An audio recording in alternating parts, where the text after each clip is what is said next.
لنبدأ من خبر مقتل زعيم تنظيم القاعدة أسامة بن لادن. ما هو رد فعل الحكومة المغربية على هذا التطور؟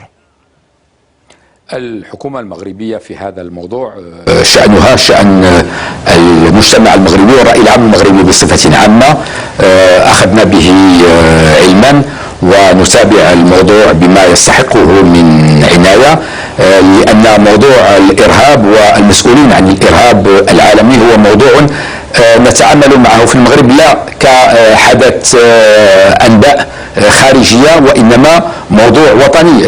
والمغرب قد ضرب في عقر داره قبل 3 أيام في مدينة مراكش. معنى ذلك أن الإرهاب ليس أمرا يعني نظريا بالنسبة لنا. ضربنا مرة أولى في سنة 2003 وبعدها في سنة 2007 واليوم ضربة جديدة، وبالتالي نتعامل مع موضوع الإرهاب على أنه ظاهرة مرضية، هي انحراف أخلاقي، انحراف ديني سياسي كبير، ويجب التعامل معه بهذه الصفة. طيب، يعني كثير من الدول عبرت عن ارتياحها لمقتل بن لادن، هل أنتم أيضا مرتاحون لهذا التطور؟ نحن بطبيعة الحال نرى أن ما حدث في باكستان كان محتوما، لأن الإطار الذي اشتغل فيه أسامة بن لادن هو إطار الخروج عن الشرعية الأممية وعن الأخلاق الإنسانية بصفة عامة، بل خروج عن المرجعية الدينية الصحيحة، وديننا يدعو إلى الحق ولا يقبل بالباطل. فبالتالي الرأي العام المغربي يعتبر أن هذا موضوع من شأنه أن يحول الأوضاع رأسا على عقب، حتى وإن كنا لا نسقط في أي نوع من السذاجة، ولا نعتبر أن الأمر قد انتهى بمجرد ما ينتهي المسؤول الأول عن تنظيم القاعدة، لأن الإرهاب هو شكل من أشكال الانحراف السياسي المعقد، ويجب معالجته بهذه الصفة وليس من خلال شخص في حد ذاته. طيب، يعني صدرت إشارات على بعض المواقع في الإنترنت نسبت إلى يعني قريبين من تنظيم القاعدة أو متعاطفين مع هذا التنظيم بإمكانية توجيه ضربات انتقامية لمقتل بن لادن. هل تعتقدون أن المغرب ربما يكون مسرحا لبعض هذه العمليات الانتقامية، خاصة وأنتم تقولون بأنكم تعرضتم قبل 3 أيام إلى عملية في مدينة مراكش؟ يعني ربما هذا الأمر يكون مرتبط بذلك. على كل حال نحن في المغرب لا نتوفر على معلومات أكيدة تفيد بأنه حدد كهدف جديد لتنفيذ أي ضربة إجرامية. كيفما كانت الأحوال نحن لهم بالمرصاد، ونحن مستعدون وعلى أهبة الدفاع عن البلاد والعباد. المغرب، هذه ملاحظة أكيدة يعرفها العالم كله، واقف وقفة رجل واحد، واقف صامد في مواجهة الأعادي، ولن ينال منه الإرهاب ولا هذا النوع من الانحرافات التي لا يقبلها عقل سليم. طب أنتم سيد خالد الناصري، عفوا، أنتم قلتم يوم الجمعة الماضي بأن فرضية ضلوع تنظيم القاعدة في تفجير مراكش هي فرضية واردة. هل من إجراءات احترازية ربما يحتمها الآن ما أعلن وما ذكرته لكم بإمكانية ما نشر بإمكانية قيام تنظيم القاعدة بعمليات انتقامية؟ لا، هذا أمر لا جدال فيه. نحن اتخذنا كل الإجراءات الأمنية والسياسية التي تفرضها مستلزمات الدفاع عن بلادنا ضد أي مكروه.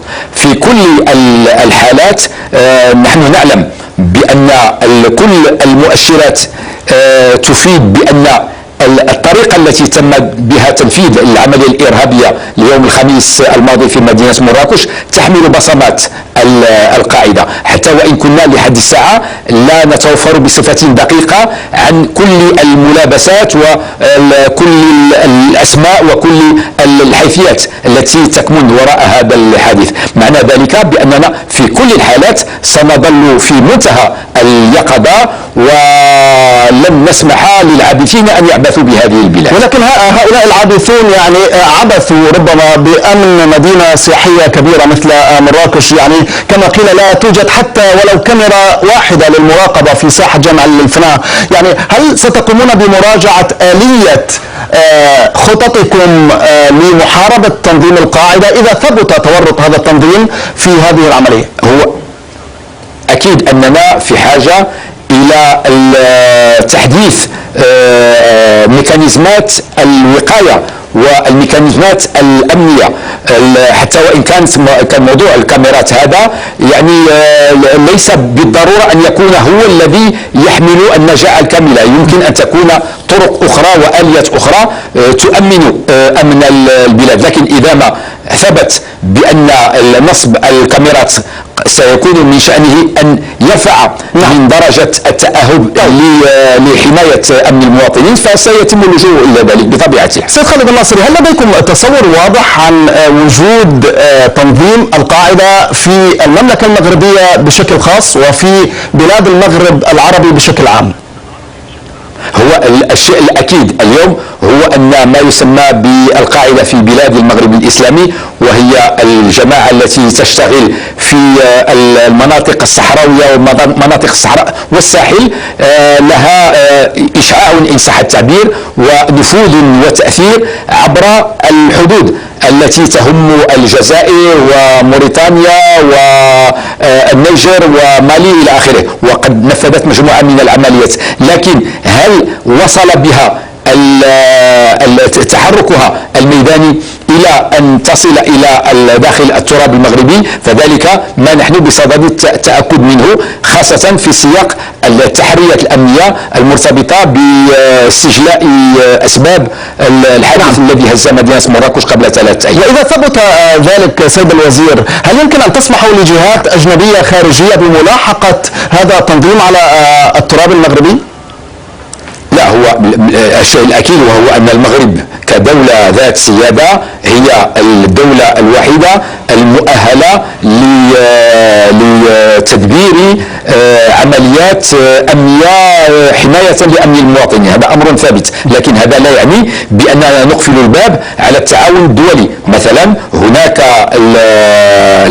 بعض الممثلين عن أجهزة أمنية من دول صديقة في أوروبا تساهم معنا، لأن اليوم في التحريات المرتبطة بتفجير مدينة مراكش، لأن اليوم ليس هناك دولة واحدة يمكنها أن تقول بأن يمكن أن تستغني عن المساعدة الخارجية الدولي. نعم، هل يمكن أن تصل إلى درجة دخول هذه الدول بنفس الطريقة التي تعاملت فيها الولايات المتحدة الأمريكية مع زعيم تنظيم القاعدة أسامة بن لادن في باكستان؟ هذا غير وارد بالنسبة للمغرب، لا هو وارد ولا هو موجود ما يبرره.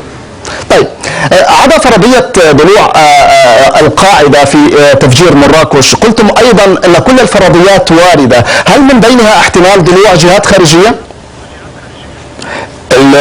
هو بطبيعة الحال أن تنظيم القاعدة هو أصلا في كنهه مرتبط بجهات خارجية، فإذا ما ثبت أن تنظيم القاعدة هو الذي نفذ هذه العملية فسيكون معنى ذلك أن هناك ارتباطات خارجية، هذا أمر لا جدال فيه. وهل هناك ارتباطات خارجية لا تتعلق بتنظيم القاعدة من الممكن أن تبرهن عليها؟ لا نتوفر، لا في الظرف الراهن لا نتوفر بما على ما يفيد ذلك. طيب، أنتم أيضا قلتم سيد خالد الناصري وتحدثتم عن محاولات لزعزعة استقرار المغرب، من تقصدون؟ نحن نعلم بأن النموذج الديمقراطي المغربي ونموذج التطور الاجتماعي في المغرب القائم على الانفتاح وعلى الذهاب بالإصلاح يثير غضب مجموعة من الجهات. أنا سأستسمح أنني لا أكون أكثر وضوحا في هذا المجال. نحن نعلم بأن نظامنا و الجهات جهات خارجية لا داخلية، لا أساسا خارجية يعني هل من إشارات يعني وربما تحمل عناوين عريضة وليست تفصيلية؟ لا، أنا أتعمد البقاء في العناوين العريضة في هذا المجال في الضبط الراهن. طيب، للعودة إلى تفجير مراكش، من خلال النقاشات الدائرة حاليا في المغرب لا سيما على مواقع الإنترنت، يعني ثمة من يشير إلى تورط جهات نافذة داخل المغرب لا يروقها الحراك السياسي الحالي. هل تأخذون هذه النقطة تحديدا بعين الاعتبار أثناء التحقيقات الجارية؟ إطلاقا. هذا كلام بليد ويتسم بأنه كلام معتوه، لأنه ليس هناك إطلاقا ما يبرر كلاما يعني في هذا المستوى من الندالة الذي يحاول الإيحاء بأن الضحية هي المسؤولة عن ما يصيبها. يعني كلام تافه ولو نظريا معالي الوزير. يعني هناك من يرجح أن من أهداف تفجير مراكش ربما لدى البعض إجهاض حركة 20 فبراير وقطع الطريق أمام الإصلاحات السياسية، تكرار سيناريو ما بعد تفجيرات 16 من مايو 2003 في الدار البيضاء، أي العودة إلى الحملات الأمنية، إلى الملاحقات الأمنية للناشطين. هذا كل كلام يقفز على حقيقة ما حصل بالضبط. أؤكد بأنه بضع ساعات، بالضبط ساعتين بعد حدوث ما حصل في مدينة مراكش، أنا كناطق رسمي باسم الحكومة أكدت أمام كل وسائل الإعلام العالمية بأن نهج الإصلاحات الديمقراطية لن يعرف أي تغير، وكل المسؤولين السياسيين والحزبيين وفي المجتمع المغربي وعلى كل مستويات الدولة أكدوا بأن خيار الإصلاحات الديمقراطية هو خيار استراتيجي. ولكن هذه لا يمكن أن يتصور عاقل بأنه يعرف تراجع. ولكن هذه الإصلاحات ربما تعيق ربما امتيازات البعض. يعني في مواقع الإنترنت المغربية يتحدثون عن العديد من الجنرالات في الجيش الذين لديهم امتيازات خاصة لا سيما في مجال الاقتصادي، في مجال الصيد في أعالي البحار. من الممكن أن تضيع هذه الامتيازات إذا ما يعني وصلت الإصلاحات السياسية إلى درجة معينة. لا، هذا حقيقة كلام سطحي للغاية، لأنه يقفز على أن المغرب بدءا برئيس دولته الملك محمد السادس، مرورا بالحكومة وبالأحزاب السياسية وبمنظمات المجتمع المدني وبالمتظاهرين الذين يخرجون والمرتبطين بما يسمى بحركة 20 فبراير، الجميع متفق اتفاقا مطلقا على أنه لا تراجع عن الإصلاحات وسنذهب بها، وأؤكد ذلك مرة أخرى. طيب، المغرب معالي الوزير خالد الناصري يعني ليس بعيدا عن الإفرازات التي نتجت عن الانتفاضات العربية في بعض الدول حتى المجاورة، تونس، مصر وغيرها. هل النظام السياسي في المغرب قادر على التعامل مع هذه الإفرازات، مع هذا الوضع الجديد؟ هل هو قادر على تقديم تنازلات تاريخية مثل ملكية برلمانية تحدد صلاحيات الملك؟ هو النظام ليس فقط قادرا على ذلك، بل أتى بالحجة والبرهان على أنه شرع يمارس ذلك فوق أرض الواقع. التعامل الذكي والمنفتح ورفيع المستوى الذي تعامل به ملك المغرب محمد السادس في خطاب 9 مارس لا يجب أن ينظر إليه على أنه أمر عابر، هو التزام في أعلى مستوى من الدولة، وقال أشياء ربما فاجأت الكثير من المحللين والمتابعين للشأن المغربي. وأؤكد لكم بأن ما نحن ليلة الإقدام عليه هو تطورات نوعية في مستوى التغير التاريخي وليس فقط سقف المطالب يعني يرتفع شيئا فشيئا، يعني لأن له علاقة بما يجري في المحيط العربي. سيادة الوزير، يعني هناك مطالب بتعديل الفصل 19 من الدستور الذي يعطي صلاحيات مطلقة للملك. موضوع الفصل 19 اولا لا يعطيه صلاحيات مطلقه، هذه قراءه جد سطحيه للنص الدستوري المغربي.